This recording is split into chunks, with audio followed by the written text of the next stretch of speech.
Hey everyone, welcome. Today, we're diving into something huge, maybe one of the most ambitious ideas for conservation ever, from the legendary biologist E.O. Wilson's final book, Half-Earth. It's an idea that lays out a problem so big it's hard to wrap your head around, and a solution that's just as wild. Right from the start, Wilson pulls no punches. He hits us with this powerful, almost brutal take on our own species. You see, he thinks of humanity as this incredible, magnificent accident of evolution, but also one that's become dangerously arrogant and short-sighted. And that quote, man, it just sets the stage for the urgency of everything we're about to talk about. So, before we can even get to Wilson's big idea, his grand solution, we first have to really feel the weight of the problem. And believe me, this isn't just about numbers on a page. It's about a deep, irreversible loss. And Wilson has this haunting name for it. Yeah, this isn't just some statistic. This is a story. Just try to picture it. A massive, magnificent species that roamed Africa for millions of years, suddenly down to just a few individuals in zoos, too old to even reproduce. So when Suni died, it wasn't just one animal passing away. It was like hearing a clock ticking down to total silence. It really makes this whole idea of extinction hit home, doesn't it? It feels personal. Okay, so you've probably heard our current era called the Anthropocene, right? The age of humans. But Wilson, he thought that sounded a little too neutral, maybe even a little self-congratulatory.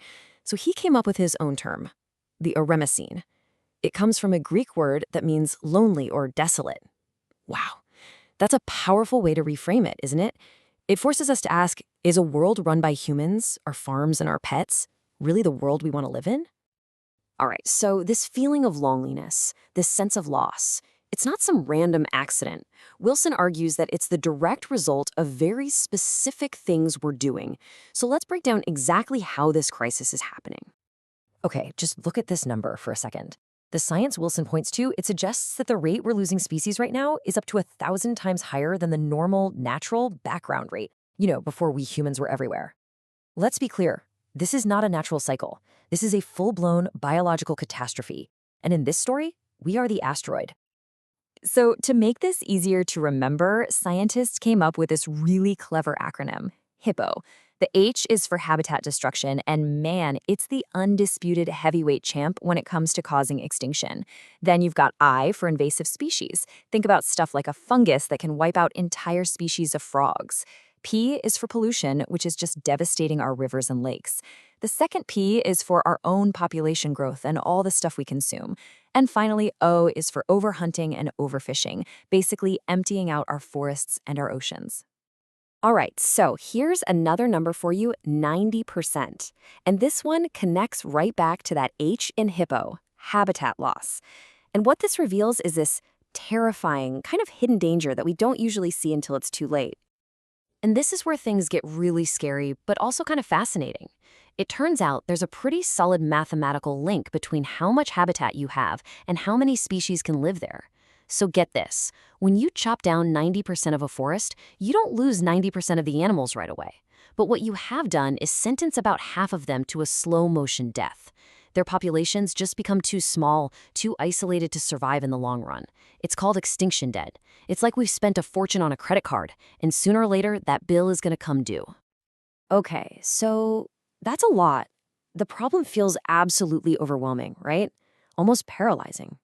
We've got 1,000 times extinction rate, this massive extinction debt hanging over our heads. So what on earth can we do? What's the answer? Well, Wilson's response is just as huge, just as audacious as the problem itself. And this really is the key question that Wilson asks. If everything we're doing now is basically just putting on bandages, slowing the bleeding but not actually fixing the wound, what kind of solution is actually big enough to solve a crisis this massive? This, right here. This is Wilson's answer, boiled down to its simplest, most powerful idea. It's not some super complicated policy. It's not a 10-step plan. It is one single, clear, and totally revolutionary goal.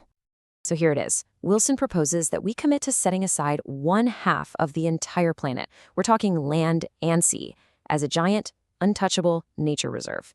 A place where nature can just do its thing on its own terms. A place where life can be, in Wilson's words, self-willed. But why half? Why not a quarter or a third? Is it just a random number he pulled out of a hat? Nope. It's based on decades of science that shows a clear relationship. The bigger the protected area, the more species you can save for the long haul.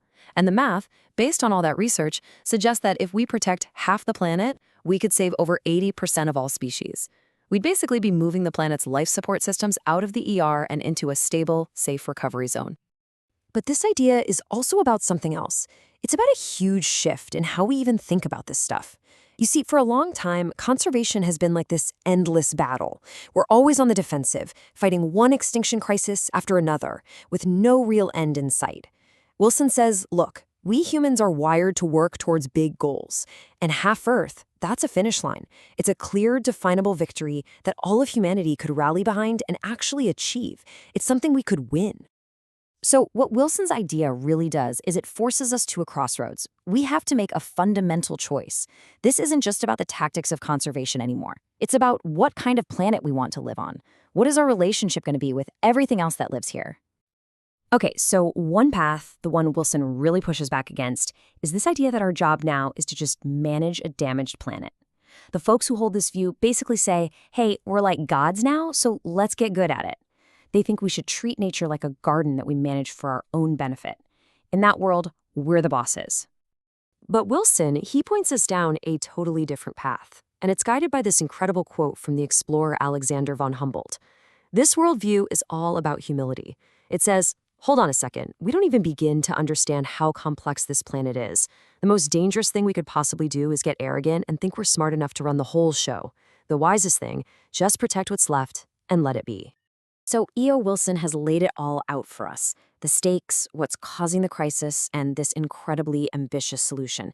And he leaves us right here at this crossroads with two completely different ways of seeing our future. So the question he leaves us with isn't really just about ecology. It's about who we are. It's about our place in the universe. Could we actually do this? What would it take for us as a species to have our greatest, most noble moment and give half of our world back to life itself?